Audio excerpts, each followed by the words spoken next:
Selamat datang di channel Dongtel dan selamat menyaksikan. Suatu hari di pagi yang cerah, sekelompok siswa SMA sedang melakukan perjalanan wisata mengendarai bis mereka.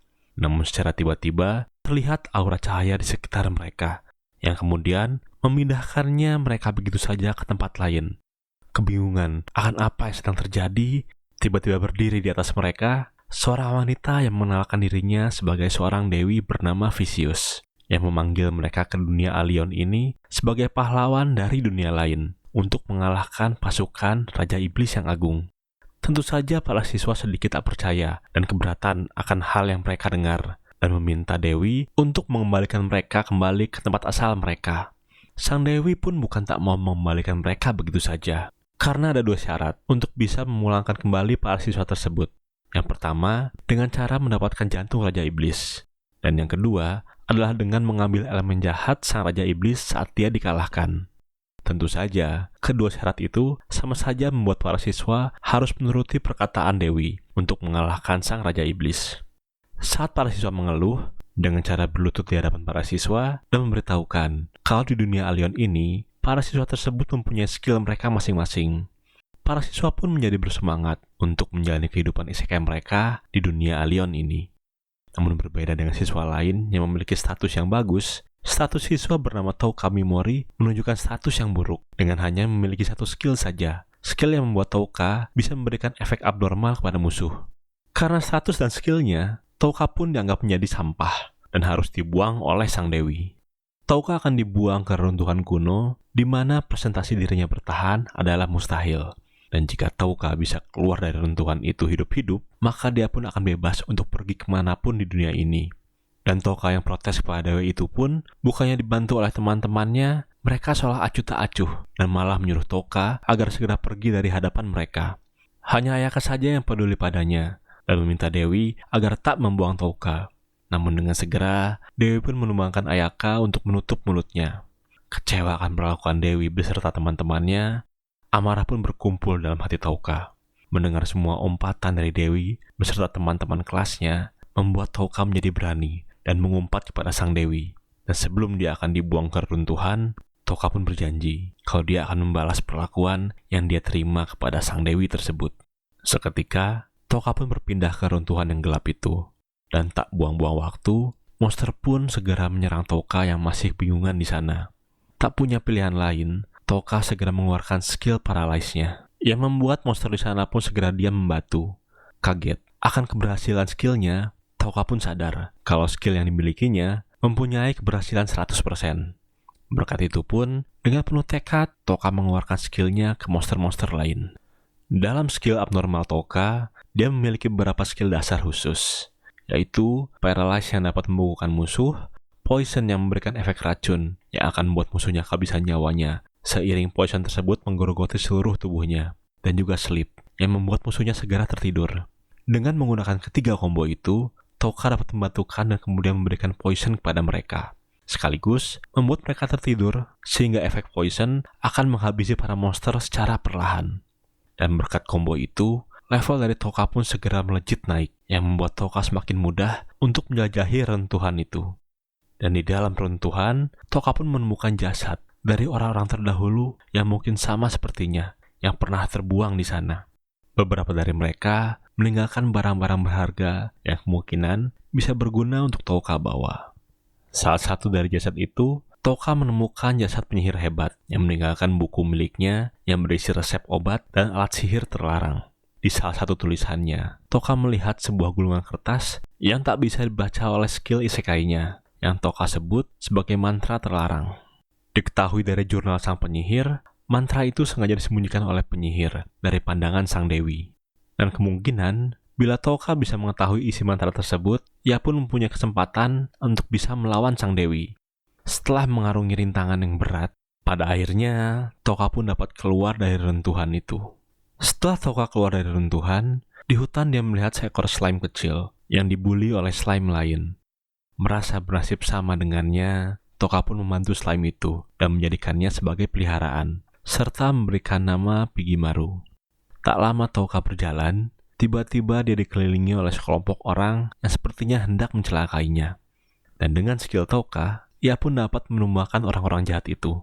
Jarak beberapa meter dari sana, terdapat satu orang kenaik yang sepertinya sedang diburu oleh orang-orang tersebut.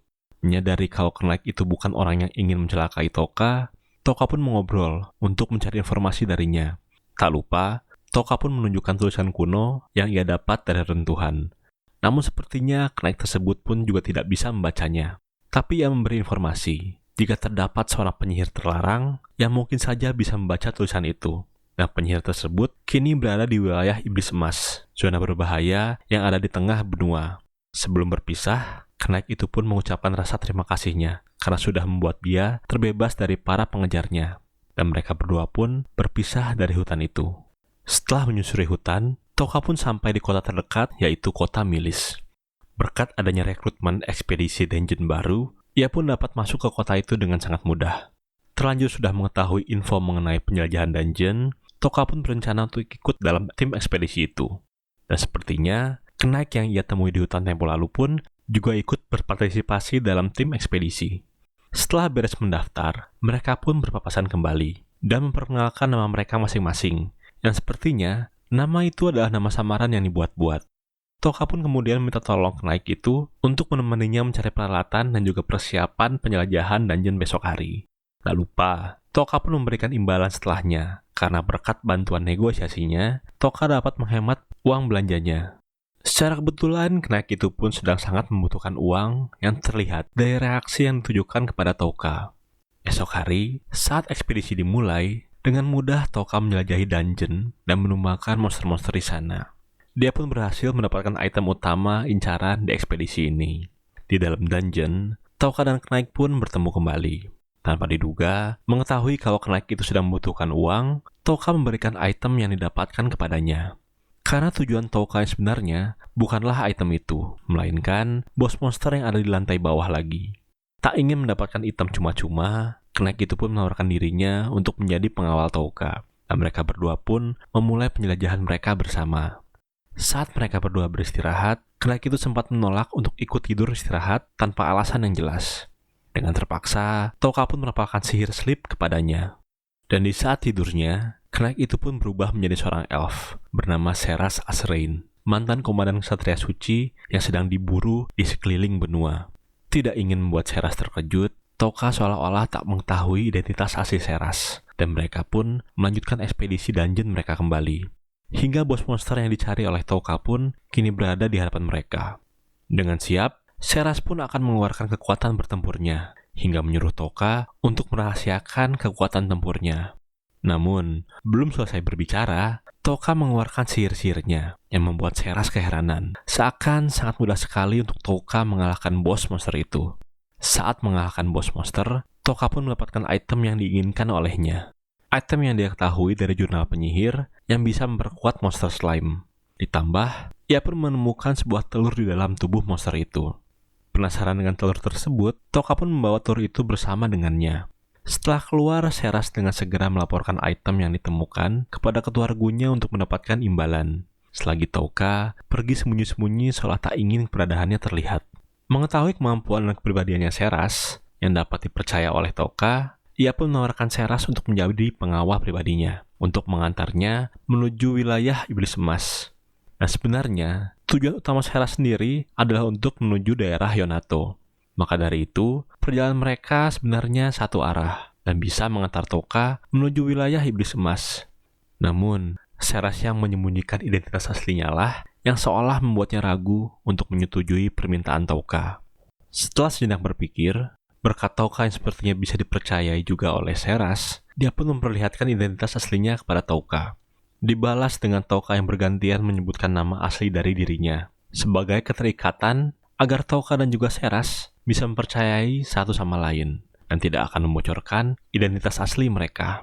Dan berkat itu, mereka berdua pun sepakat untuk pergi bersama menuju wilayah Iblis Emas. Sebelum mereka berangkat untuk tujuan mereka, pagi ini ternyata Seras diundang dalam jamuan sekaligus pemberian hadiah untuk Seras, karena telah membawa item di dungeon kemarin.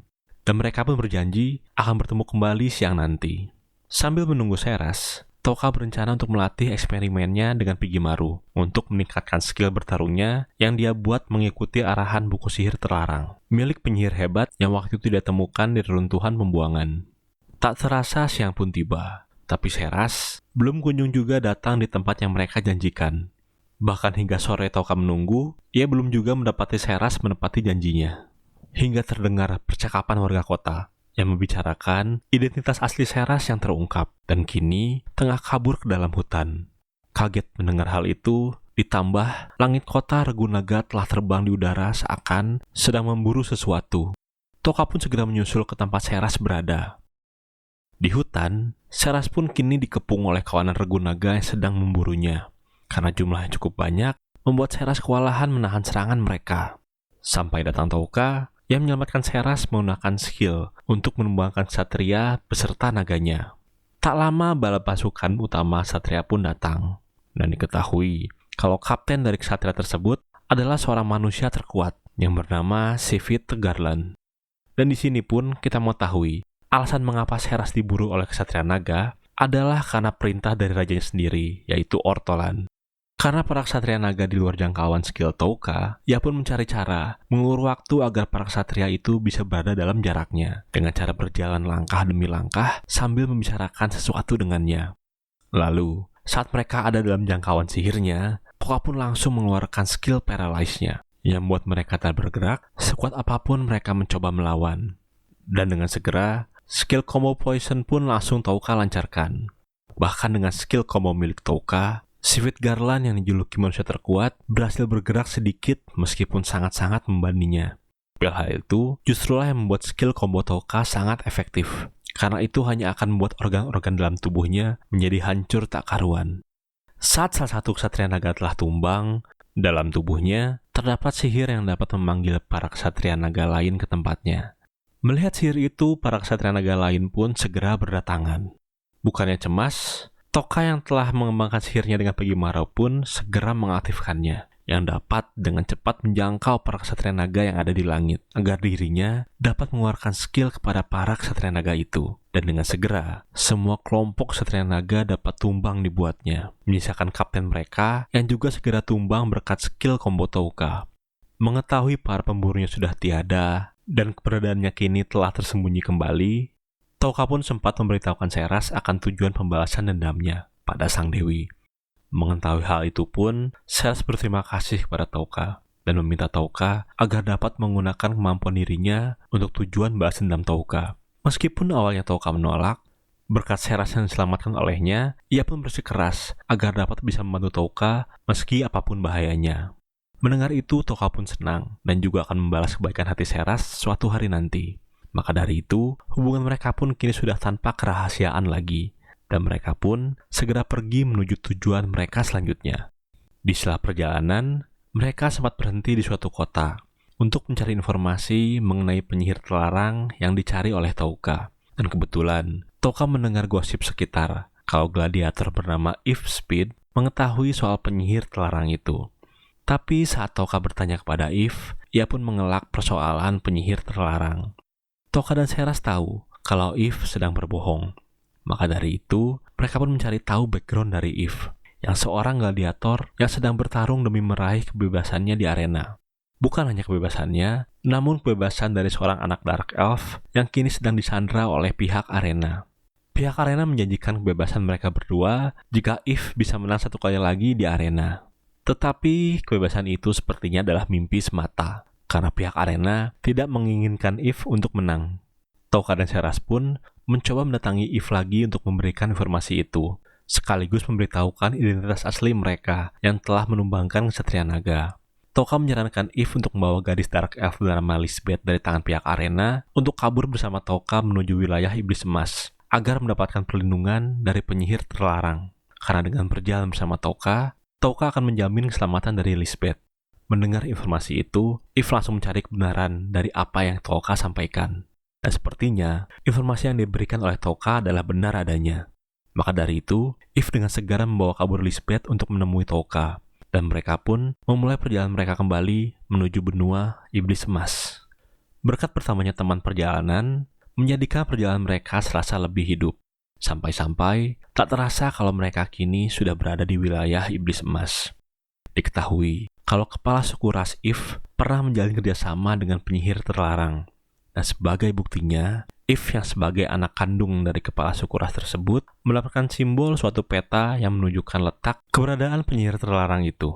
Seketika mereka mulai memasuki hutan wilayah iblis emas, insting mereka pun langsung bersiaga karena mereka langsung disambut oleh monster-monster buas yang ada di hutan itu. Tapi tentu saja, berkat skill milik Touka, monster-monster itu bisa ditumbangkan dengan mudahnya.